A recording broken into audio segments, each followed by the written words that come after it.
আৰু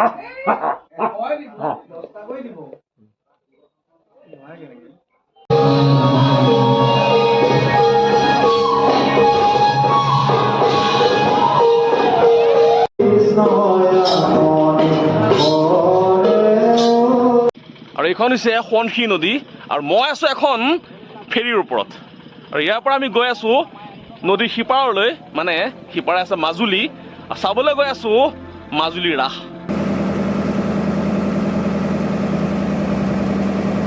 নদী পাৰ হৈ অলপ দূৰ অহাৰ পিছত ধুনীয়া বগৰী বাৰী পালোঁ বহুত মানে এখন ডাঙৰ বাৰী হয় আৰু অসংখ্য আদিত বগৰী গছ আছে আৰু ইমান ধুনীয়াকৈ ৰাখিছে চাফ চিকুণকৈ এনেকৈ চকী টেবুলবিলাক ৰাখিছে মানুহ বহিবৰ কাৰণে চাহ তামোল কফি যিকোনো আপুনি খাই যাব পাৰে ভাতো পায় কি জানি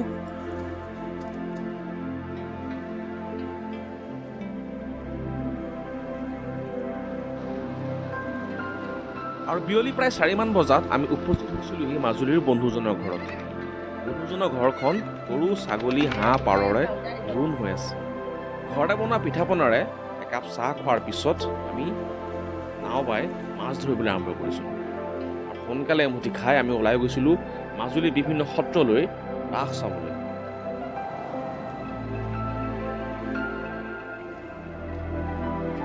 প্ৰথমতে আমি গৈছিলোঁ চামগুৰি সত্ৰলৈ এই চামগুৰি সত্ৰখন মুখা শিল্পৰ বাবে বিশ্বতে প্ৰসিদ্ধ ইয়াত আটক ধুনীয়াকৈ সজা মুখাবোৰ চাই আমি অভিভূত হৈ পৰিছিলোঁ মানে সংস্কৃতিৰ লগত জড়িত বিভিন্ন এই সত্ৰখনলৈ এটা বেলেগ ব্লগত মই আহি আছোঁ ইয়াত আছে মুখা শিল্প যে প্ৰশিক্ষণৰ কিবা ব্যৱস্থা আছে নেকি আছে ন আমাৰ সদায় চলি থাকে ন ষ্টুডেণ্টবিলাক আমাৰ ইয়াৰ ষ্টুডেণ্ট চাগে ইয়াৰো আহে বাহিৰৰ পৰা ইজৰাইলৰ পৰা আহিছে অষ্ট্ৰেলিয়াৰ পৰা আহিছে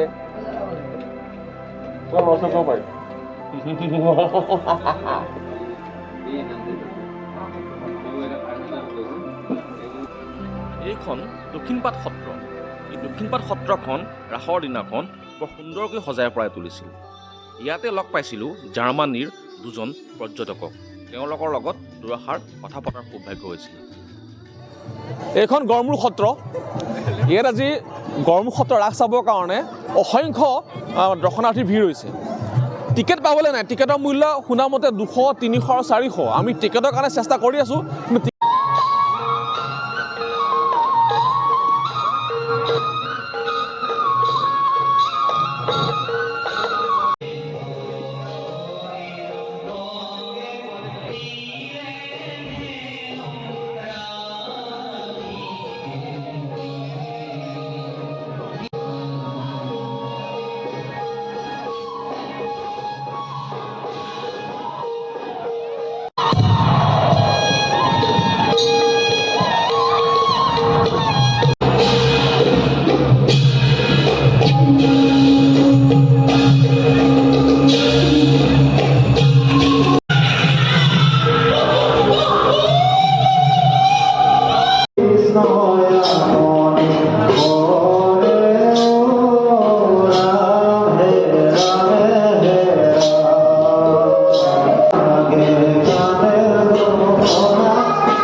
ৰাস উপলক্ষে মাজুলীৰ প্ৰতিখন সত্ৰ আটক-ধুনীয়াকৈ সজাই পৰাই ৰাখিছিল।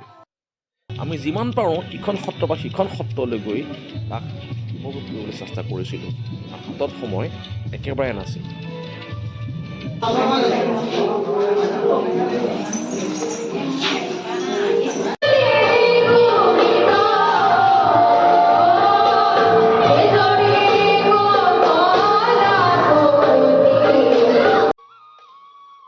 জানিব পৰা মতে একে দিশাই মাজুলীত ৭৬খন ৰাস অনুষ্ঠিত হৈছিল, কিন্তু কোনোখনতে দৰ্শকৰ অভাৱ দেখা নগৈছিল।